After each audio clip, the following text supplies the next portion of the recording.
हर हर महादेव, जय भोलेनाथ। नमस्कार, मैं साधना पांडे मार्गदर्शन पे आपका स्वागत करती हूँ। दोस्तों, आज मैं बहुत आसान विधि से हरतालिका तीज की पूरी पूजा आपको करके दिखाने वाली हूँ। तो चलिए बिना विलंब एक लोटा तैयार कर लीजिए, जिस लोटे में आप जल भर लीजिए। जल में गंगा जल पहले मिला लीजिए और एक सिक्का डाल दीजिए, जो सामान्य सिक्का होता है वो सिक्का डाल दीजिए। एक सुपारी डाल दीजिए। सुपारी नहीं मिलती है कोई बात नहीं, चावल के थोड़े से दाने डाल दीजिए। नीचे थोड़ा सा चावल रख लीजिए, एकदम थोड़ा सा। उसके ऊपर आप अपना कलश विराजित कर लीजिए। आम के, अशोक के पल्लो यदि मिल जाते हैं पत्ते तो 5 पत्ते, 7 पत्ते या फिर जितने पत्ते, मतलब तोड़िएगा मत उसको, एक साथ रहे उतने पत्ते डाल दीजिएगा। और कलश में मैंने बताया अगर सिक्का है तो सिक्का तो सबके पास एक का होता है, एक का डालिएगा, शुभ होता है।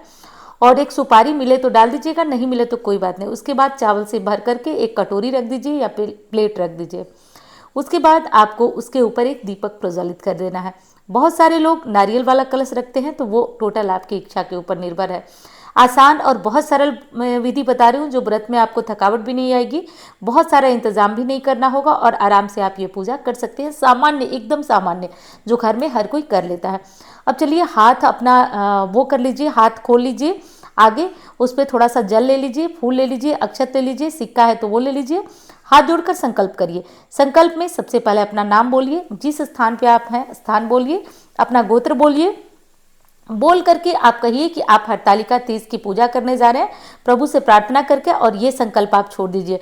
ध्यान रहे पूजा के पहले संकल्प जरूरी है। संकल्प रहित अगर आप पूजा करते हैं कोई लाभ नहीं होगा। उसके बाद हम भगवान को स्नान कराएंगे। फिर देखिए, मैंने गौरी गणेश, बार बार कहती हूँ कि मैं नया नया गौरी गणेश नहीं बनाती हूँ। जो पूर्णिमा को पूजा होती है वही गौरी गणेश रहते हैं पूरे, जो है जब तक वो बिगड़ नहीं जाते हैं तब तक उन्हीं से पूजा होता है। तो आप चाहें तो अलग से गौरी गणेश की फोटो रख लें, या फिर हल्दी, थोड़ा सा हल्दी, जो सामान्य खाने वाली हल्दी होती है, उसको गूंथ लीजिए। एक तरफ गौरी जी बना दीजिए हल्दी से, और एक तरफ सुपारी रख लीजिए, या फिर हल्दी से ही गणेश जी, सब मिला जुला के समझिए। एक प्रतीक चिन्ह रखना होता है। हल्दी से ही गणेश जी भी बन जाएंगे, हल्दी से गौरी जी बन जाएंगे। हल्दी की गांठ भी रख सकते हैं, तो कुछ भी रखिए। उसके बाद आप आवाहन करेंगे, तो हाथ में जल फूल लेकर, जैसे मैंने बताया संकल्प के लिए, वैसे ही आप भगवान का आवाहन करिए। हाथ में जल फूल लेकर के ध्यान करिए और आवाहन करिए। उसके बाद भगवान को स्नान कराइए। मैं यहाँ पे नर्मदेश्वर शिवलिंग का स्नान करा के आपको दिखा रही हूँ। आप चाहें तो पार्थिव शिवलिंग बना सकते हैं। हरतालिका तीज में पार्थिव शिवलिंग बनाया जाता है और बहुत शुभ होता है, लेकिन मैंने आसान विधि से बताया कि सभी लोग कर सके, तो मैं भोलेनाथ को स्नान करा चुकी हूँ। जो प्लेट में आप सामने देख रहे हैं गौरी गणेश को भी मैं स्नान करा चुकी हूँ।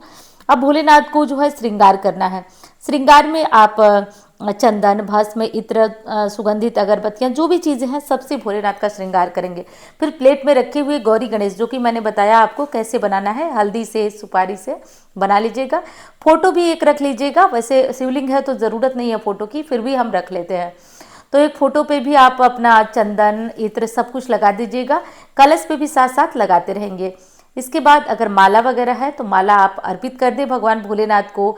माता गौरी जी की आज विशेष पूजा आराधना होती है, परंतु भोलेनाथ के साथ ही माता की हम आह्वान, पूजन सब कुछ करते हैं।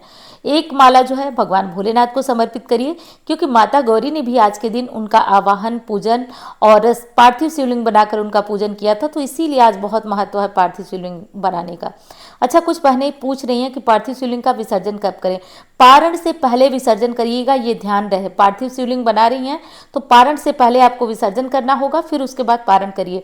पूरी रात उनको रखिए, वहाँ पे रहिए और वहाँ पे भजन कीर्तन करिए, जागरण करिए, और तब जाकर के सुबह सवेरे 4 बजे करीब उनका विसर्जन करिए, फिर पारण करिए। यही नियम होता है।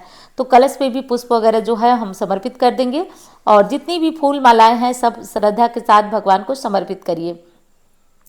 भोलेनाथ को आज के दिन सफ़ेद फूल, आंकड़े का फूल, जो भी फूल मिल सके, बस आज प्रसन्न करना है कि अखंड सौभाग्य का हमें भोलेनाथ और माता पार्वती की कृपा से आशीर्वाद मिले। आंकड़े का फूल चढ़ा दीजिए, समी की पत्तियां चढ़ा दीजिए, चावल चढ़ा दीजिए, गुलाल चढ़ा दीजिए। बहुत सारी चीज़ें आज भोलेनाथ को चढ़ाएं, और कुछ नहीं मिलता है तो बस बेलपत्र चढ़ा दीजिए, महादेव बस प्रसन्न हो जाएंगे। 1 लोटा जल और बिल्वपत्र ज़रूर चढ़ा दीजिए। ये सारी चीज़ें करके आप भोलेनाथ की पूजा कर सकते हैं। आप घर में ज़रूर पूजन करिए। आप मंदिर जाते हैं अभिषेक करने तो बहुत अच्छी बात है, लेकिन घर में पूजन आपके लिए अनिवार्य है। घर में हरतालिका तीज की पूजा हर हालत में होनी ही होनी चाहिए। तो घर में आप अलग से चौकी भी लगा सकते हैं, जैसे मैं लगा के आपको दिखा रही हूँ। आप मंदिर में जो भगवान हैं उनके सामने भी कर सकते हैं। तो टोटल आपकी इच्छा है। अलग से चौकी लगाने का मतलब थोड़ा सा विशेष लगता है, तो आप भी चाहे तो लगा सकते हैं। इसके बाद आप रोली, अक्षत, गुलाल, ये सारी चीज़ें भोलेनाथ को समर्पित करिए। माता गौरी को यदि सिंदूरा है तो आप उससे सिंदूर अपना माता गौरी को लगा करके खुद की मांग में भी भर लीजिए। कोई सिंदूरे से जूठा उठा नहीं होता, ये सब अपने मन में भ्रम मत पालिए। और दोस्तों, वीडियो आपको पसंद आ रही है तो एक लाइक ज़रूर करिएगा। पूजा विधि आपको पसंद आ रही है, आपको अच्छी लग रही है, मेरी बातें समझ में आ रही है, तो आपकी लाइक बहुत बड़ी मतलब मेरे लिए प्रेरणा देते हैं। तो आप लाइक करना मत भूलिएगा, चैनल को सब्सक्राइब करना मत भूलिएगा। अच्छा हाँ, माता गौरी को सिंदूर जरूर लगाइएगा। अपने सिंदूरे से सिंदूर लगा करके आज हो सके तो वहीं रात को अपना सिंदूरा भी माता के सामने रख कर कहिए कि हे माँ, अखंड सौभाग्य दीजिए। तो अपना सिंदूरा वहीं पे रख दीजिए। ठीक है, ये काम कर लीजिएगा। अब दूसरी चीज़ आपको करनी है कि जो भी आपने श्रृंगार की सामग्रियाँ लिया है, तो श्रृंगार की सामग्रियों में जो आपकी इच्छा हो, चूड़ी, बिंदी, मेहंदी, नेल पॉलिश, आप तो जानते हैं इसका कोई अंत नहीं है, जितना चाहे चढ़ाएं। माता गौरी की तस्वीर से, फोटो से, प्रतिमा से स्पर्श करा दें। यदि कोई साड़ी है, कोई कपड़े का पीस है, ब्लाउज का पीस है, तो आप उस पीस को माता गौरी को चढ़ा दीजिए। चढ़ाने के बाद आप उसे चढ़ाएं, गौरी गणेश को स्पर्श कराएं, माता गौरी की फ़ोटो से स्पर्श कराएं और उसको रख दें। सुबह जो है इन चीज़ों को दान कर सकते हैं, लेकिन अपने लिए कुछ न कुछ अवश्य उसमें से निकाल ही लीजिएगा। तो दान देखिए इस व्रत में बहुत विशेष होता है। तो दान में बहुत सारी सामग्रियां ज़रूरी नहीं है, जो आपको लगता है कि आप कर सकते हैं। किसी का ये ना सोचिए कि वो इतना मतलब चढ़ा रहा है तो मुझे भी चढ़ाना ज़रूरी है। देखिए, मन सबका होता है, कभी कभी लोग नहीं चढ़ा पाते हैं, कुछ परिस्थितियां होती हैं, तो मन को छोटा ना करें। जितनी आपकी व्यवस्था है उसके अनुसार आप चढ़ा लें। कोई मन में मतलब गलत ना पालें कि नहीं मैं नहीं कर पा रही हूँ। बस भगवान ने जितना दिया है वो सब समझते हैं। अगर आपके पास है, आप नहीं चढ़ाते हैं, तो उनके कोप का भाजन होते हैं। अगर आपके पास नहीं है तो वो समझते हैं।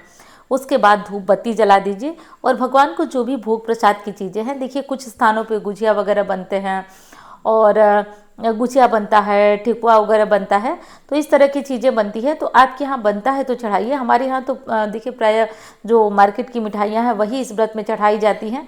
चढ़ाना तो नहीं चाहिए, लेकिन जैसे होता है ना कि पुरानी परंपरा है, पुराने समय से लोग यही करते आ रहे हैं, तो हम लोग तो वही चढ़ा देते हैं। आपके यहाँ अगर घर में कुछ बनता है तो आप चढ़ाइए। हमारे यहाँ यही चीज़ें होती हैं। उस दिन आपकी इच्छा हो तो आप जो भी चीज़ें चाहें घर पे बना के साफ़ सुथरे तरीके से आप ज़रूर चढ़ाइए। तो ये सारी चीज़ें आपको ध्यान रखना है। और आसान, एकदम आसान पूजा विधि है। एक कलश रखने में कितना टाइम लगता है? बिल्कुल भी टाइम नहीं लगता है। आप इस काम को कर सकते हैं। कलश रख करके पूजा करने से थोड़ा सा पूजा विशेष हो जाती है। जो भी फल मिलते हैं, ऋतु फल, वो आप भगवान को जरूर चढ़ाइए।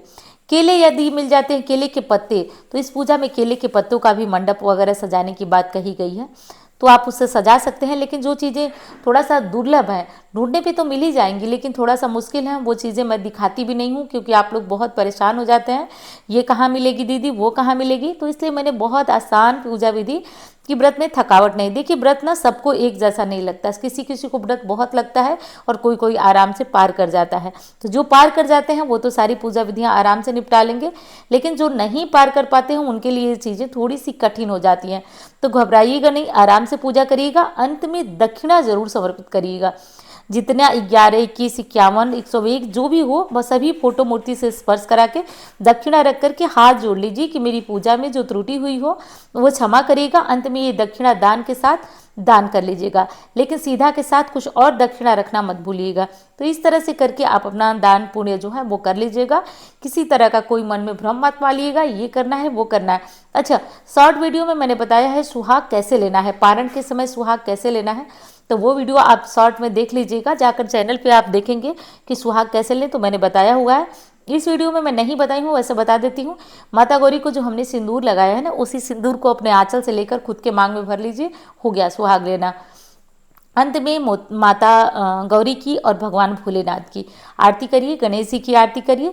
और आरती करके इसके बाद आप चाहें तो गाना वगैरह गा सकते हैं, वहाँ बैठ करके भजन कीर्तन और लोगों को इकट्ठा करके कर सकते हैं। नहीं तो जब तक आपकी इच्छा हो, लगभग 12 बजे तक आप जगिए, भोलेनाथ का नाम लीजिए, आरती वगैरह करते रहिए और खुश रहिए, प्रसन्न रहिए। अगले सुबह अपना दान वगैरह जो है देकर पारण करिए।